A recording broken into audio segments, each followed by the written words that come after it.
and we're really excited that we are able to bring you this webinar this evening. Before I introduce our key speakers, I just want to acknowledge that we are meeting on Aboriginal land and pay my respects to elders past, present and emerging, and any Aboriginal people who have joined us this evening. As we know that dementia in the Nepean Blue Mountains region is increasing. In 2021, 15.86% of people aged over 65 years of age and older had a diagnosis of dementia. This is expected to increase to 18.7% by 2031 and 20% by 2041, with the most rapid increases expected to be those over 75 years of age. So this is an incredibly important topic that we are bringing you this evening, and we really look forward to a lot of discussion and hopefully a lot of questions as well. List, if you could move on the slides, that would be great. So I just want to talk you through the housekeeping this evening. So this webinar does run for an hour. Everyone will be muted for the duration of the webinar. If you have a question, please put that in the question and answer box. As you can see on the screen, the box that is highlighted in a red with the red box around it. If you could use the question and answer box, that would be great. The webinar is being recorded and we will be uploaded into our YouTube channel, and we will be sending out the link and putting it on our website. You will also be able to access RACGP points for this, and you will receive statement of attendance at the end. So I just want to introduce you to our speakers this evening. We have Dr. Anita Sharma. Dr. Anita Sharma is a senior geriatrician at Nepean Hospital, the head of aged care and the aged care contact and manager for the ACAT team and the ANACC, and also the senior lecturer at Sydney University. And so we are really excited to be able to have Anita share with us this evening. And so Anita, I'm going to hand over to you. Thank you. And good afternoon to all of you. It's nice to have you up there at this time. So my presentation, when it was given to me, I just thought I'll put it in a format where I talk about early diagnosis. To do that, I have done a case presentation that shows how important it is to do early diagnosis. Then I've gone through the common screening tools, and then we'll go on and give you an update on recent research evidence about dementia, and when should a patient see a patient, GP or specialist. And I'm happy to talk about this and have your views on that, and where can GPs refer. So going on to early diagnosis, as Kate has mentioned, Anita, sorry, we can't see your screen at the moment. If you can't see my screen at all? If you can share your screen. Okay. What do I do? Share screen. Yep, so the green button, yep. And that one, and I'm sure. Can you see me now? We can see your screen, yes. We can't see the presentation, but we can see the screen. If you just want to move it across like you did before, it should work. That's the case study. Perfect. That's great. Right. Thank you. Sorry, yes. Didn't see all No problem. Thank you. So early diagnosis. As you all know, dementia is we are in a global crisis. The reasons are it's affecting healthcare systems, having an impact on delivery of long-term care. There is worker shortages, and to build a community infrastructure, it has an impact on that. It has a very big impact on the families, and most importantly, the quality of life for person living with dementia. So dementia is the second leading cause of death in Australia. Females account for more than 60% of all dementia-related death, and it is estimated that between 386,247 so it's 472,000 Australians are currently living with dementia. And it's estimated that this number will grow to 465,000 more in 2031. Now, if you look globally, at least 44 million people are now living with dementia. After the age of 65, the likelihood of living with dementia doubles every 5 years. And it affects one in four of those aged over 85 years. We also, we're not seeing dementia only in older people. However, we're now seeing younger onset dementia.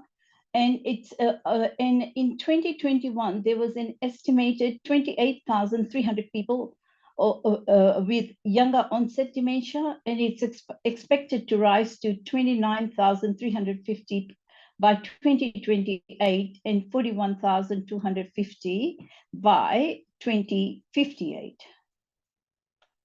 The youngest age that I have seen with younger onset dementia was 40. And what it has, the economic impact on the country and on health. It is said that dementia is the third leading cause of disease burden in Australia, and it is estimated to cost more than 3 million per year. So I thought I'll illustrate, I'll discuss an interesting case with this to elicit why we have to, why we need to do early diagnosis of dementia. So let me get my case. So the topic of my case was lost but not forgotten, or forgetting. So this is a younger onset dementia.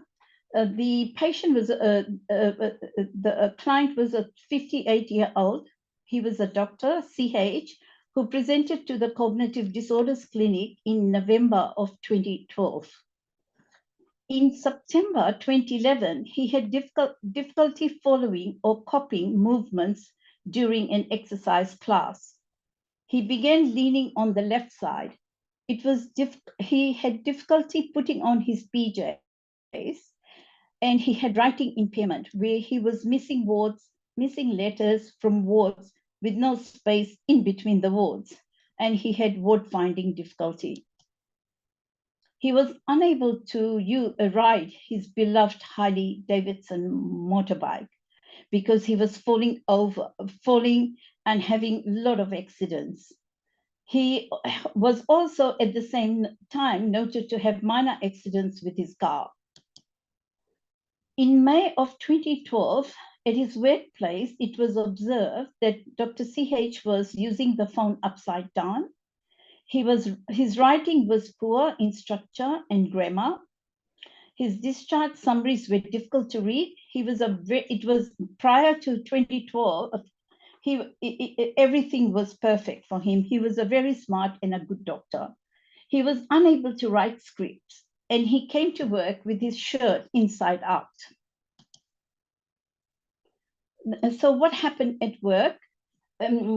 He was transferred. So when this was noticed, instead of him being assessed, he was transferred from PEC to a less busy unit in psychiatry, and then moved again in August to the general psych unit to work under closer supervision.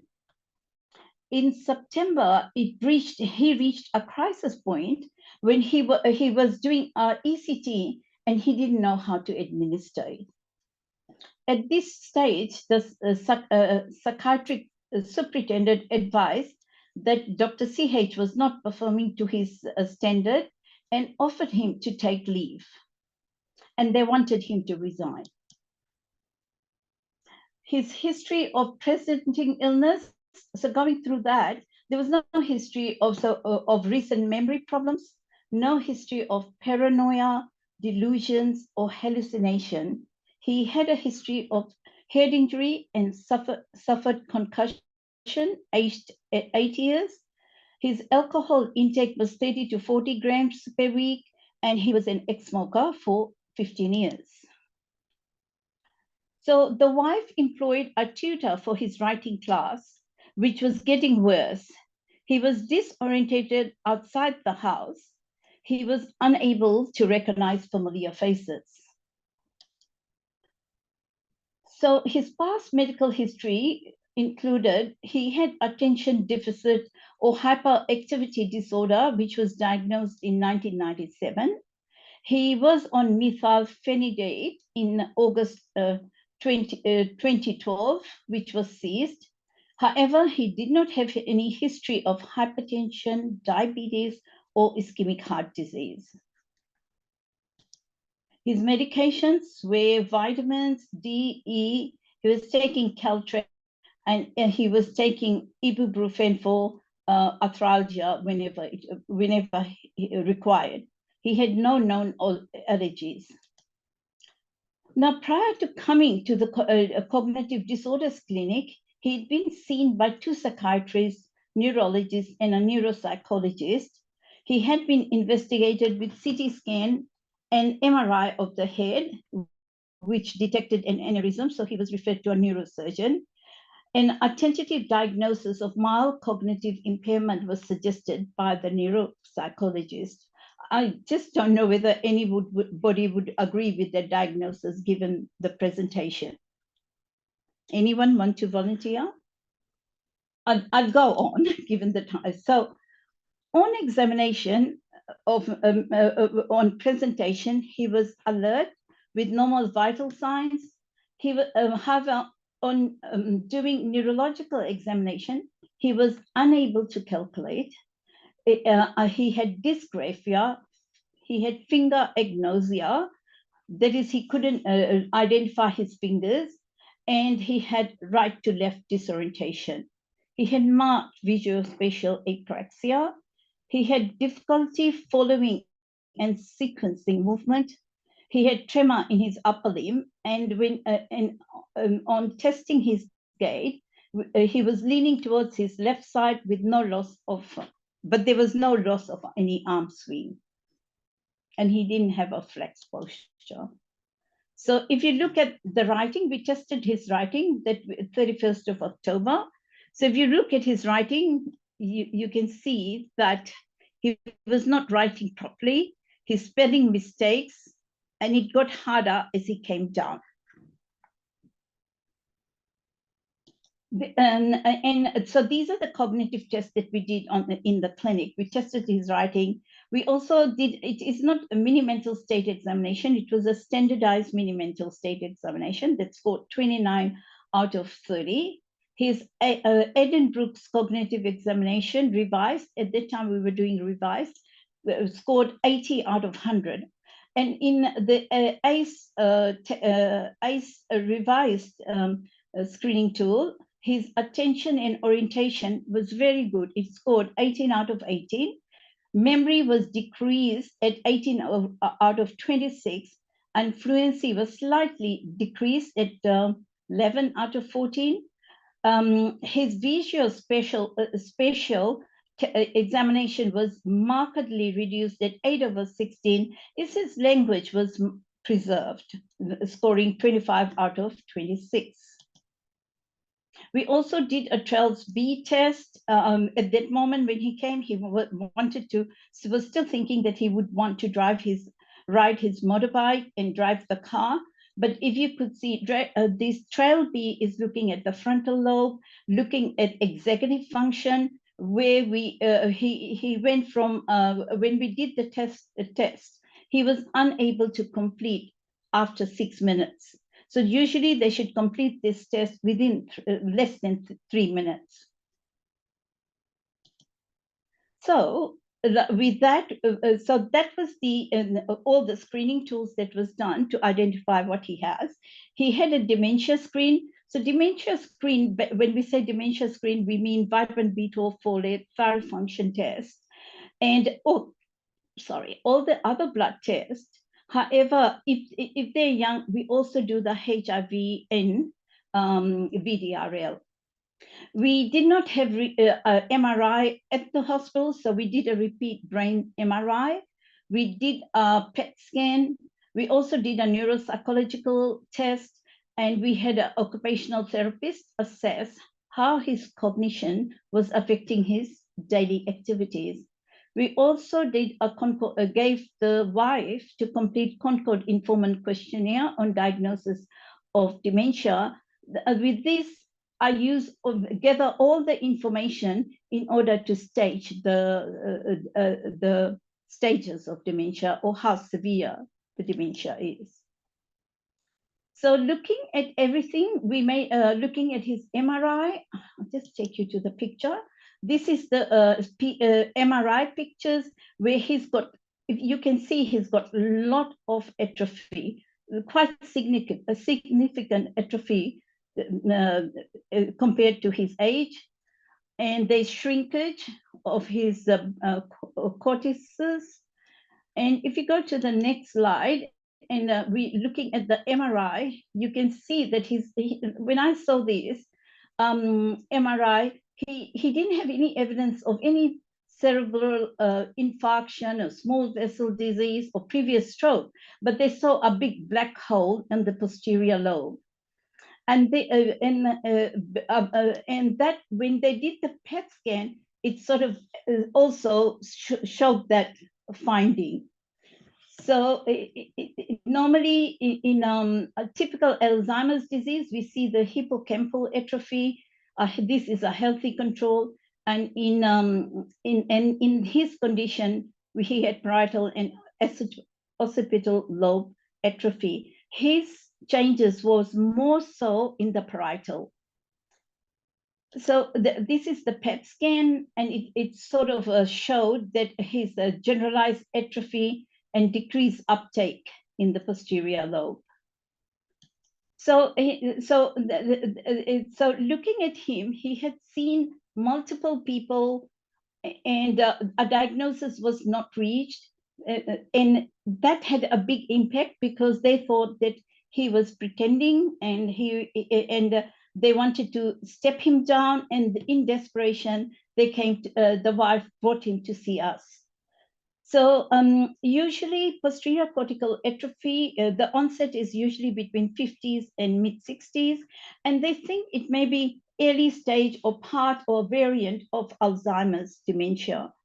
They can have, I just put a differential. With this, they can have balance syndrome, or typically, as all of you may have required, he had Gerstmann syndrome, where his dominant parietal lobe was affected, and he had all those features.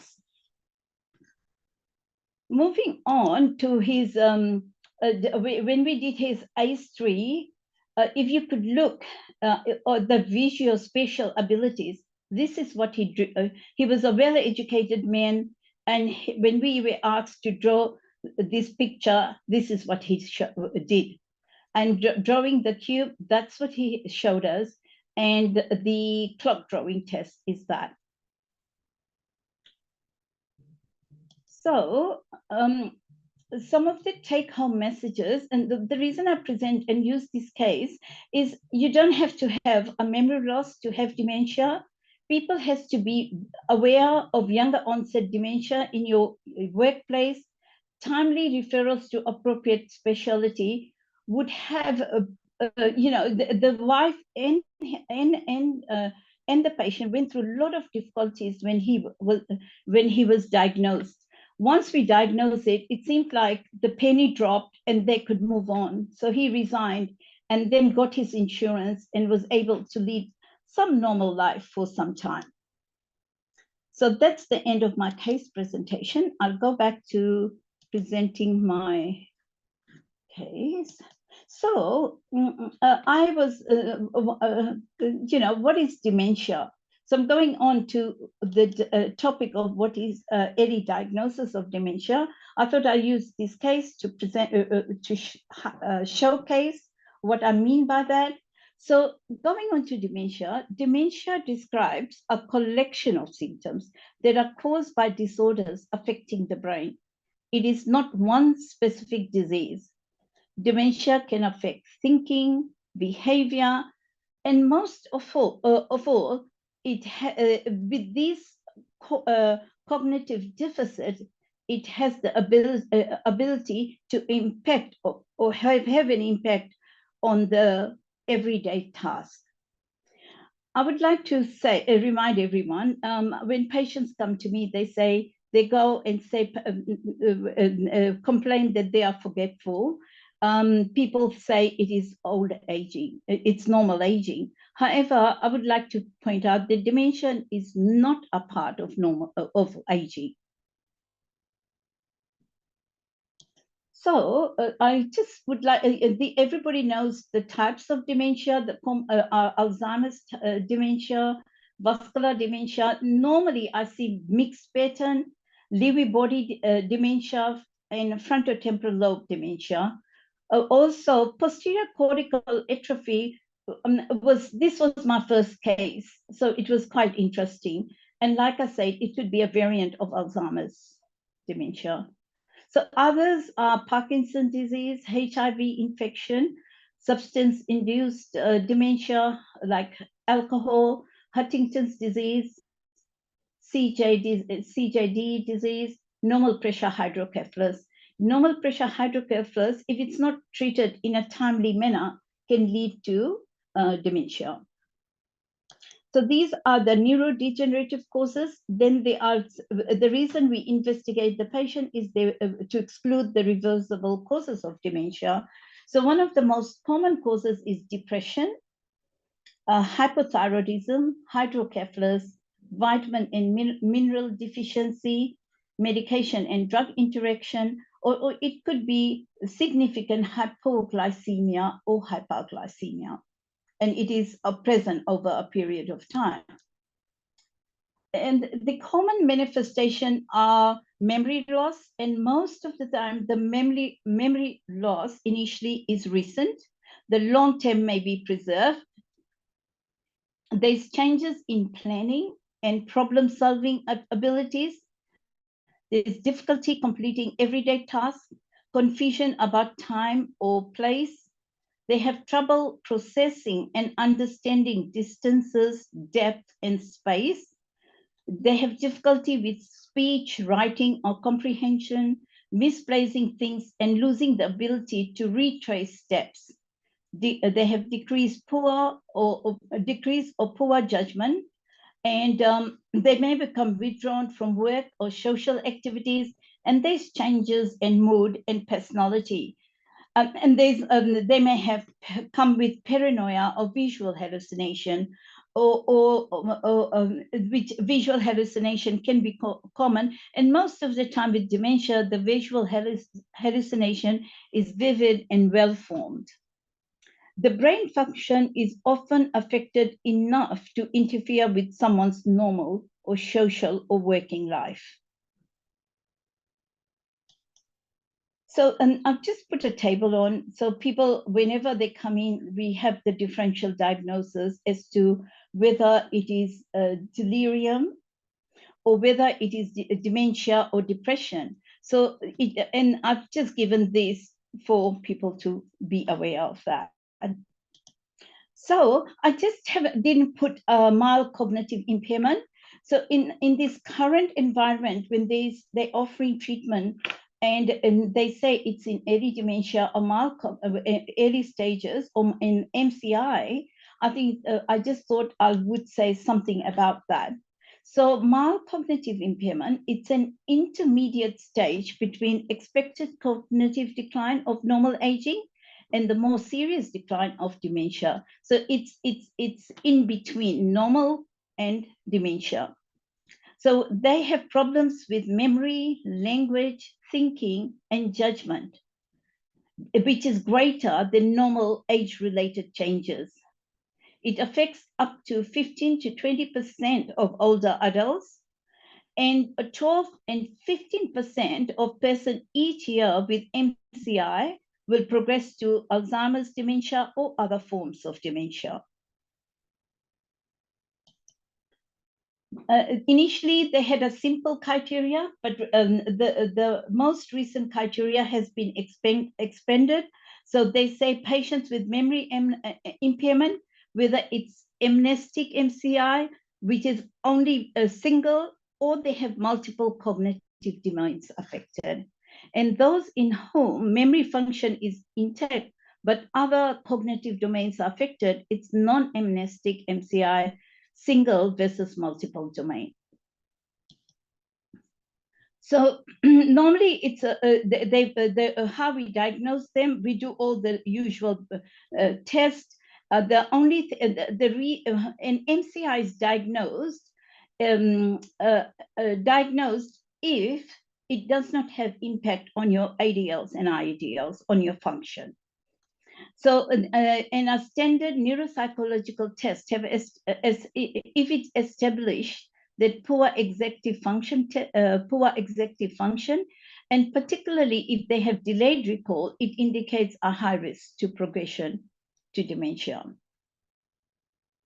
So, overview. Undetected impairment in cognition is associated with greater morbidity and mortality, and assessing cognitive function is the foundation for early detection and prompt treatment of the impairment. So this is how my patients are when they present. So I'm coming on to screening tools. I just thought we'll go through the screening tools. So when patients present to GP practice, I think you do a cognitive assessment by doing the screening test. The screening test is not a diagnosis of dementia. If you have to diagnose dementia, it is with history, collateral history, examination include cognitive assessment, exclusion for other causes, and investigations. So I've just put a slide up, like there's a list of multiple screening tools which we use. Most of this I haven't done before, and I'm going to just present you the common ones that's done in our clinics. So there's the ones that's used in hospital, and I see a lot of GPs do that, is mini mental state examination or standardized mini mental state examination, and I'll explain to you about these two. RUDESH, I think everybody knows, it's Rowland's Universal Dementia Assessment Screen for lower educational level or non-English speaking background clients. Then we have the ACE or Eden-Brooks Cognitive Examination. Then it's the MOCA.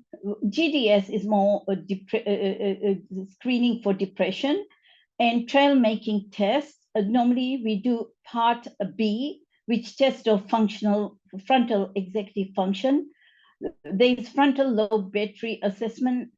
And then finally, a neuropsychologist, if we think we are not sure of the diagnosis, ask the psychologist to see the patient for neuropsych assessment. Just going through mini mental state examination, we in hospital don't do mini mental state examination because although it is the best studied and most widely used, it has copyright issues. And so that's why we don't use that. The guidelines for applications are brief. Administration and scoring can vary between different individuals. Some of the items must be changed to accommodate different settings. There's no time limits. It's not clear how long one should wait for a reply to a question for mini mental. So then there was the standardized mini mental, which was developed by Dr. Malloy and Timothy Standish in 1997. This provides clear and unambiguous guidelines for administration of the mini mental state examination tool. It has increased reliability and reduced variability. And the good thing about this is it does not have a copyright issue. So we normally use this instead of using mini mental state examination. Now, the advantages are it requires no specialized equipment or training for administration, and has both validity and reliability for the diagnosis and longitudinal assessment of Alzheimer's disease. It has a short administration time and ease of use. It is easy to use. It's useful for cognitive assessment in the clinician's office space or at the bedside, and the least it will take 10 to 15 minutes. Disadvantages, it depends on the ceiling effect is age and education, or lack of sensitivity to mild cognitive impairment. It's insensitive to progressive changes occurring with severe Alzheimer's disease, and content is highly verbal, lacking sufficient items to adequately measure visuospatial or constructional praxis. And it, however, utility in detecting impairment caused by a focal lesion is uncertain. That's the scoring. It scores out of 30. Now there's a modified mini mental state examination, and I've given, it is once again, it was designed and validated to replace the mini mental state examination. It's 15 minutes. It's user friendly, and it's used by qualified healthcare professional. It's most appropriate in acute primary, community, and residential aged care settings to assess global cognitive status in older people. And it's the 3MS is used, can be used to track cognition trend over time. The 3 modified MS can be used anytime the mini mental is considered and a valid measure of cognition is desired. So just with the Rudesh or Roland Universal Dementia Assessment Scale, it was developed and validated in the southwest of Sydney by a team at the Liverpool Hospital. It's designed to enable the easy translation of the items into other language and to be culture fair. It is recommended for use with those from culturally CALD backgrounds. The purpose was short cognitive screening tools for assessment of dementia. Its time, it was about 10 minutes, and it was user-friendly. The interviewer, interviewer would administer it, and patient response questionnaire, and it was used in primary, community, and aged care setting, or residential aged care setting, and the respondent is encouraged to communicate in their first language. So the use of an interpreter is very important, but it doesn't say if you don't have an interpreter that you can't do that. The Rudesh was found to assess multiple cognitive domains, including frontal lobe impairment. Okay, I know I'm running out of time, so I'm just going to go through the other test, cognitive. Now, this is Rudesh. It scores out of 30, and when total score is 30, any score of 22 or less should be considered as possible cognitive impairment and referred on for further investigation by relevant physician. Then we have the MOCA, which complements mini mental state examination. And once again, it's high sensitivity and specificity for detecting MCI. And this is how the test looks. And that's MOCA scoring. I'm just going to go through this. So ACE cognitive examination, it replaced the ACE revised version, and was developed at Concord Hospital, which is the Neuroscience Research Center. The total score is 100, or with higher scores, it indicates better cognitive function. So it takes an average of 15 minutes, and the scoring takes about 5 minutes, a total of 20 minutes. And it tests the 5 domains: attention, memory, fluency, language, and visuospatial, and we like to use it often in our clinics. So the total score, like I said, it added up to 100. So, and this is how it looks, the forms. So the sum of the 5 domains is 100, and it's got high specificity and sensitivity. So moving on to test of frontal lobe, these are the test verbal fluency and just checking similarities and differences, example, apple and banana, table and chair, or proverb interpretation. Most of them is done with ACE3, or you do the Luria three-step alternating hand movement, or trail making tests. Normally, I use trail making tests if patient is driving, testing their frontal lobe to see if they are impaired, then I refer the patients for further driving assessment.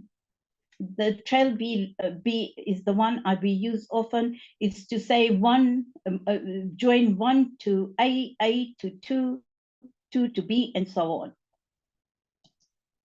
So the other thing is, if the patients you can't do the test on the patients, then how can you do, have you got anything to test use a screen, if the patient can't perform any of the tests that we have discussed, then you can use the short form of the informant questionnaire on cognitive decline in the elderly called short IQ code. And this is used because you can ask 15 questions from the informant who knew the patient over 5 to 10 years, and it has got good high sensitivity and specificity. We also do the Concord Informant Questionnaire for the diagnosis of dementia, and this I use to do the clinical disease rating score. So these are the tests normally I expect to be done before the patient comes to see me, which is the usual blood test and the dementia screening tools. If they're young, we do VDRL and HIV. These are optional, and all these tests are optional and only if indicated. Now, I just wanted to talk to you on the topic on updates on recent research evidence about dementia. For this, I was going to talk about two things that I wanted everyone to be aware. So it is the National Dementia Action Plan. I think there is a group with ACI which is going through and making recommendation about these 7 important points. So one of these are the 7 points, which is reducing stigma and discrimination for people living with dementia and the carers in family, and they have done 7 points with regards to that. And I think that's why there's a lot of money come. It was a recommendation from the Royal Commission, and I hope we still need to see the changes. And I think it's so much better. I would like a better coordinated post-diagnostic care, includes support to navigate the health and aged care system, because most of the patient gets lost there. Then, so this is the 7 points of dementia action plan. Now, the other big point is I bring to you is from my talk in going to Amsterdam, where I was, and all of you have heard about the landmark study, which I would like to present very briefly. It was, can you see that or not? You can't.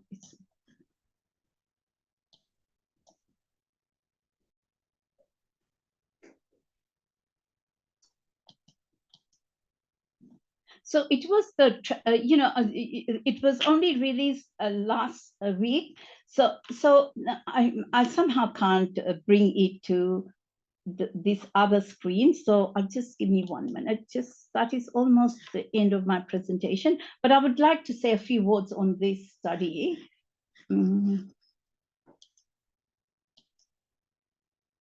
So what they said is there may be a hope which we didn't have before, that there is that there may be treatment for dementia. But this trial that was carried on about, they had chosen, included 8,000 plus patients, but only 1,736 met the criteria. And it was a multi-center trial. It was randomized, double blind. And so the inclusion criteria that they used to enter the study is you need to have a PET scan for tau and for amyloid. And then you had to have a blood test, which was p-tau 217, which was specific for brain tau. So, I mean, we moved away. In this test, they did plasma p-tau. So the findings of this study was that donanemab significantly slowed disease progression in individuals with early symptomatic Alzheimer's disease, and it exhibited consistent efficiency across population, across all cognitive and functional secondary endpoints, and across multiple analysis methods. And although participants in the low, medium tau and combined population had similar magnitude of response from donanemab, effects were greater in low, medium tau population. And there may be a greater benefit from amyloid-lowering therapies when initiated at an earlier symptomatic disease stage. The safety profile of donanemab was similar to that seen in Trailblazer Alzheimer's trial, phase 1, and consistent with class effects observed with amyloid-lowering, plaque-lowering therapies. And this anti-amyloid treatment reduced brain amyloid plaque that is measured by plasma p217, and also the GFAP, which is glial fibrillary acid protein, and at the earliest post-baseline measured time point, 12 weeks. So the study was over 12 to 70, I think 18 months. And they had plasma tests done at 12 weeks, 24 weeks, and PET were done at the same time. And over 50% of the trial participants achieved amyloid clearance at 52 weeks. The observed benefits seen across population, clinical outcomes, and analytic approach enforces the promise of donanemab as a treatment for early symptomatic Alzheimer's disease. I thought that was a great news. And if we have this, that was my high point, but the low point came with the realization that in Australia, I think only 2 centers have PET amyloid. For us to have used this treatment, the anti-amyloid treatment, we need to have PET, amyloid, PET scan, and blood test for p-tau. I think we have a long way to go. And I hope the government with this action plan also now includes in this new finding, which offers us with some hope that we'll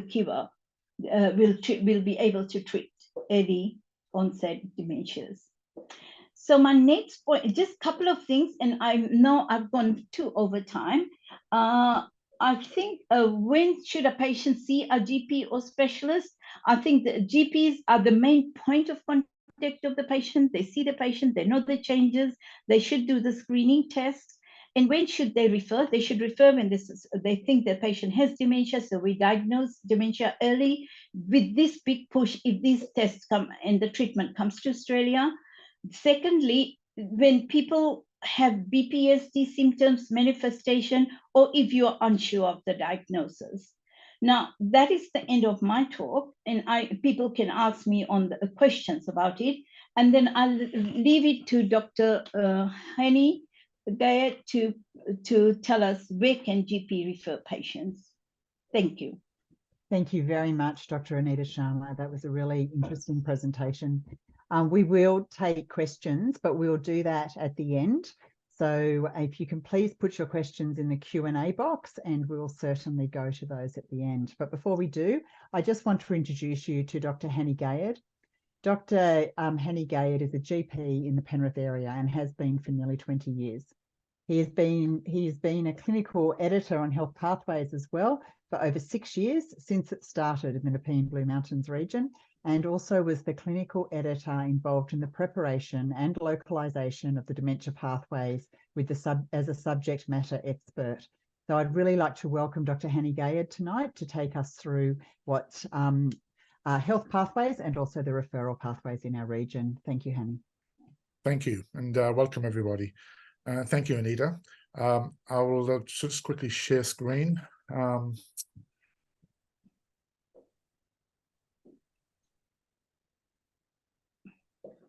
So I'm hoping that most people know what the Health Pathways R program is, so I'll just be very quick about it.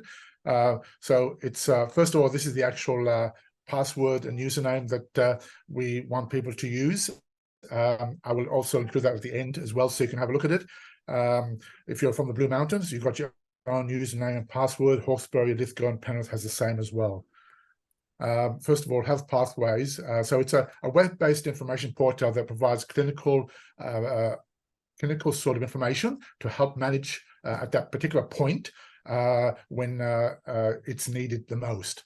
So I don't want to sort of spend too much time on the background of it, but just it's sort of it's supposed to sort of allow integration between primary care and the LHD, enhance relationships with the clinicians and the improve patient outlook as well, reduce duplication of services, etc. So these are all sort of key things that Health Pathways has done. It originated in New Zealand in 2008, and we started it in about 2016. And we're working with the LHD and GPs and so on. And now there's 34 sites across Australia. So yes, so this is the actual thing there. So if you type in that web address, which it will bring you up to, let me have it, see if I can get a.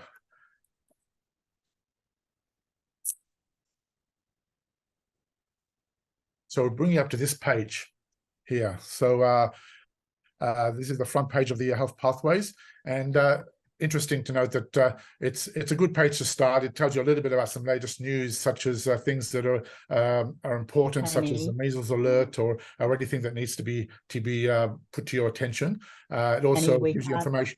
Sorry, Hani, we can't see the website. We still have your presentation.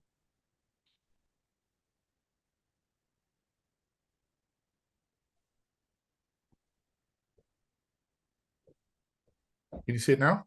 We can. Thank you very much. Thank you. So this is the front page of the Health Pathways, and so it brings you just some latest news and some information that's important for GPs to be aware of. It also gives you updates about new health pathways that are being developed. On your right there, you have like some links to some useful information as well. So yeah, it's worthwhile on your own time to have a look at that. But we're here to talk about dementia. So there are two ways to do it. We can either search up here on the top and put down the word dementia, and you've got quite a few things coming up there, which you can click on. The way I prefer to do it, if you look on the left side there, you've got the sort of different subject areas. And for me, I'm looking at older person's health, and underneath that is the cognitive impairment and dementia. So if we click on that, we will get this page here, excuse me. And just it really goes through a lot of information that Anita has gone through as well. As we sort of, there's a bit of a note there saying that if you think that the person prognosis is less than 12 months, then you go to a page called end stage dementia. Each one of these little clicks has a down drop, and it tells you a little bit more about the background of dementia and so on, such as what Anita's mentioned, mild cognitive impairment and so on, dementia and so on. And then it breaks it down into assessments. So we're trying to make it as easy as possible for the GP to be able to find that information. And in assessment, we do want to focus on early diagnosis, and we perform monitoring. You've got history of symptoms there, so you can click on that and have a look at that as well. I won't go through that because that's already been mentioned by Anita, but it's just something that you can go to as well. And review medications and so on, etc. If we go further down, management as well, tells you about how to manage each one of them as a primary care team, mild cognitive impairment and dementia. So with dementia, you're looking at lifestyle modification and also education and support. And under education and support, we have sort of things like carer support, dementia services, So if I click on that, for example, I'm hoping that will show. Kate, let me know if it doesn't show. But do you see that, Kate? Yes, we can see it. Thank you. So with dementia support, this is information that will help you to refer on. It's divided up for carers themselves, such as these organizations all over the PHN. And for each one of them, it actually gives you the contact information of the person, as well as some referral details as needed, and how they operate and so on. So there's quite a lot there that you can use. I don't want to go through them because we just don't have the time. So this is that's for the carers. So for people actually who have dementia, these are also services in the PHN that they can go to as well. So it's quite a lot there as well. And then you've got online and phone assistance as well. So Carers New South Wales, Dementia Australia is a very good one, and I recommend that one, and so on. So there's a few there. So these are some of the services. Excuse me, So if we go back to the original page, there's a good book by Dementia Australia called The Dementia Guide. It's got a free download, and you can actually order a copy. As a GP, I found that very useful. It's very easy to read and very straightforward. I recommend that for you to get a copy of that. And that's just a link to the outside link to actually be able to download it or to order a book yourself. So this is the management, just different aspects of managing. There's also Fitness to Drive, which Anita spoke a little bit about. We've got a page called Fitness to Drive as well in the dementia, and just gives you some information about assessment. It also mentions the test that Anita mentioned, as well as the trial making tests and stuff like that, and what it means by the assessment scores and its management and so on.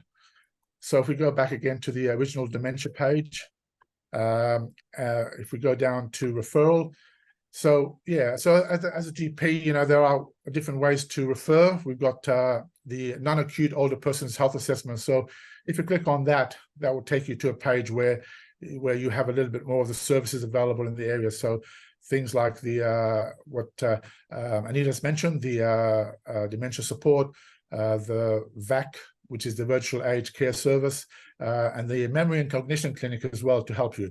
And if you click on each one, it tells you all the details, information for referrer, specific criteria, phone numbers, and so on, and some other details as well. So, and then if you want, there's also private geriatricians, and if you click under each one, it gives you a name. It's obviously not exhaustive, but it's sort of what we can sort of get at that time. Hawkesbury, and then Lithgow, and then Penrith, and so on. So it gives you, each one sort of gives you details of their contact details and things like that. You do have sending feedback information there if you ever want to let us know about anything that sort of didn't work out, or something that we could include, or there may be something positive that you found out of it. We'd love to hear the positive stories about it as well, so that we can keep doing it and so on. So I hope that that's, I know it's just a little bit of a quick thing. I'll try and get back to the page for passwords and so on, because I think that's important. And let me see if I can find it.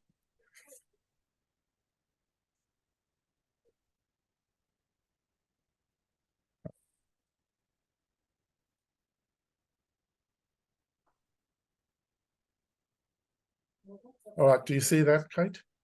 Yes, we can. Thanks All very right, much. I'll leave Henry. that on now. It probably is a lot for a few minutes if you want to copy that down. And if you have any questions, you're quite happy to, you can contact me, or I'm happy to answer any of the questions. Thank you. Thanks very much, Henny. So I'm going to hand to Monique, who's going to facilitate any questions. We do have a question in there, Monique, so I'm going to hand over to you. Yeah, thanks, Kate. And thank you so much to Dr. Anita Sharma and Dr. Gayed for their time tonight. So the first question is for Anita. Anita, what screening tools do you recommend for GPs? And in particular, what do you think about the, and I'm going to try and pronounce it, the COG-D-Risk Dementia Screening Tool? So I would say whatever the GP is familiar with, they can use the test. So I haven't used that test, so I can't make too many comments, but most of the screening tools, they have good, the ones that has good specificity and sensitivity. So for me, what I would say, which is easy, is either you do standardized mini mental state examination, and I don't recommend that you do mini mental state examination because it's copyright issues. If they're English speaking, if they're non-English speaking or cold background or low education level, then I would do a Rudesh. Doing an ACE3 will take 20, sometimes 30 minutes. So I would, if you're, because most of you are time poor, I think using that will take 10 minutes would be good.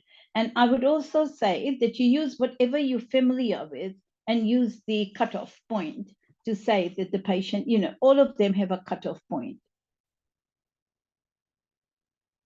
Thank you so much.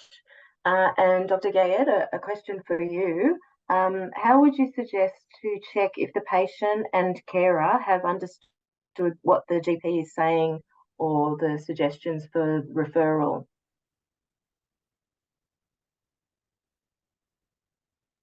Yeah, thank you. That's a good question. I guess for me, it's always a good opportunity if you can print out something for them to read. That's always great. Like on each of the health pathway pages, there are resources at the end, sort of divided among for health professionals and for patients. These are excellent for patients.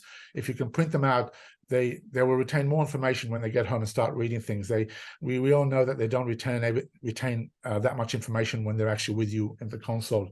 Print them out, maybe highlight some of the areas that you want them to focus on. It'd be great if you can make points and write them down, and make it very simple for them to understand, and make sure that your handwriting is legible. So that's important as well. And as you said, it's great to have a carer with them. So always encourage that they have somebody with them that can actually help with retaining the information and remembering it as well, and give it to them. So just making it nice and simple, easy language, in simple points as much as possible would really help. Great, thank you so much, Dr. Gad. Was there any more questions?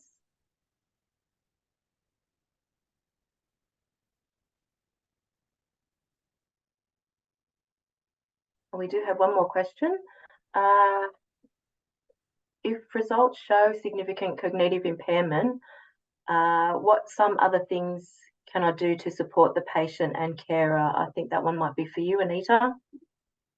So what I normally do if they have moderate to severe dementia, I sort of educate them, like Dr. Gayed said. I educate them. I educate the family. I have family conference, and also talk about the most devastating symptom in most patients that come to see me is the behavioral and psychological symptoms of dementia, which is physical, verbal aggression, and paranoia, hallucination. So I sort of educate them and sort of enable and empower the carer to recognize this, if the patient has delirium, hypoactive or hyperactive, or anything that's wrong as to what you do. So I use education. I also sort of refer them to Dementia Australia, and if they have vascular or cardiovascular risk factors, I advise them to control their diabetes, high blood pressure, stop smoking. If they're not on any anticoagulation, I put them on Cartia initially, and then I follow them up. I also refer them to the dementia services in the community, also refer them for ACAT assessment. And I also discuss with them when they first come to see me is about, the legal issues, the enduring power of attorney, wills. And I also talk about, it's not a good talk about advanced care directive, and I monitor their progress and follow them up. I also try to link them with our virtual aged care services and give them that number. So if they go to the GP and things still don't improve, they can always call us. Thank you so much. Do we have time for one more question? Yes, I think so, Monique. Yeah, so does gene testing have a place in assessing dementia risk in younger people? Yes, sorry, you want to answer, Henny? So yes, younger onset dementia, there is genetic studies, this presenilin 1, presenilin 2, and there's others. But the problem I have in the younger onset FTDs, I've referred to the gene clinic in Westmead, but it's not, there's a lot of tests are not available in the clinical setting. They may be present in the research setting, but for dementia gene testing for younger onset, it's only special hospitals that do the gene testing. I would certainly do the counseling and recommend them to have it, because it also gives prognosis to other people in the family.